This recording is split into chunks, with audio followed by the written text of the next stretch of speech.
What is entropy? Entropy is the measure of disorder or randomness in a system.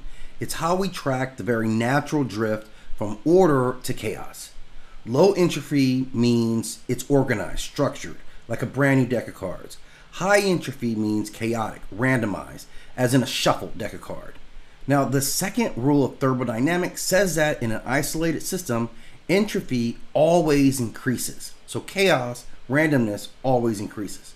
This is why things break down, age, decay, and die. It's the arrow of time. Now, in cosmic terms, entropy is the underlying reason why universes unravel, why stars die, and civilizations crumble. It's not destruction through violence, it's destruction through inevitability. Now, there are no deities who are necessarily uniquely associated with the word entropy, but they embody the components of entropy, being disorder, decay, dissolution, and inevitable collapse.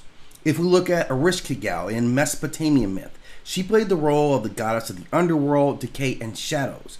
And entropy rules the dead, where everything ends and rots. She is a sister of Inanna, who is, of course, the goddess of heaven and life. So we see a parallel instantly set up between those two.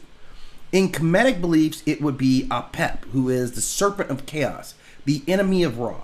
And he tries to swallow the sun each night, representing eternal chaos and the undoing of order. In Hindu beliefs, it would be Shiva, the Destroyer. And the Destroyer makes way for creation. His cosmic dance represents a cycle of creation and dissolution. A beautiful kind of entropy, but entropy nonetheless. In Greek myth, it was Nyx and Erebus, who represented night and darkness. Nyx births death, thanatos, doom, and strife, forces that corrode structure. Erebus is the primordial shadow from which chaos creeps. In Norse mythology, this would be represented by Loki, who is the trickster and the true bringer of Ragnarok. He is a symbol of disorder, deception, and collapse of divine order. He is the father of monstrous beings that usher in the end. In Zoroastrianism, there is Azathoth, who is a three-headed dragon of destruction. He embodies deceit, decay, and disease, corruption that eats at the world's core. In Maro beliefs, there is Wero, who is the lord of darkness, decay, and evil. He battles Tane Mahuta, who represents light and life, and he represents rot, worms, and ultimate disintegration or degradation. In Lovecraftian mythos, there is Azathoth, who is the blind idiot god at the center of chaos. Now, he embodies cosmic mindlessness, a universe that decays simply because it doesn't care.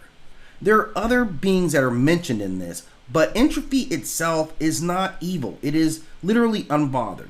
It is the collapse of patterns, the whisper that says all things must fall apart, and I'm here to make sure that it happens on schedule. That is how we define entropy, and those are deities I see most associated with its representations.